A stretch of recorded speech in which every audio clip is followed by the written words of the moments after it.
wanting to stay in Vrindavan, and how can one stay in Vrindavan and live somewhere and do bhajan, serve Radha and Krishna? Then the answer that our Shastras give is only by mercy, as we heard.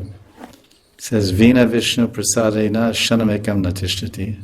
Vina Vishnu, VVP, VVP.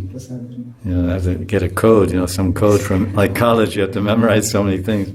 VVP, just say KT, VVP KT, because Shanam Tishtati, and then you can figure out Na.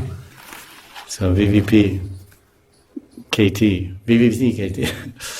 Vina Vishnu Prasadena Shanam Tishtati, Na Tishtati. So that's easy. So I said, mercy, so we pray. So who do we pray to? We pray to Krishna, obviously. We pray to Radharani. We pray to all the Thakurjis we see. We pray to Radhika and Shamagun. We pray to Giri Govardhan. We pray to the sadhus. So please bless me, the Dhamvasis and the Kundavasis, and the Bhajanandis and the, not Bhajanandis, but the devotees doing their bhakti. And we pray to them, but you can also pray to Vrindavan as a mother. This is the point I want to make in several verses of maybe other Shastras I can't remember, but it's very clear in Vrindavan Mahimamrita by Prabhupada Saraswati that he's seeing Vrindavan like a mother.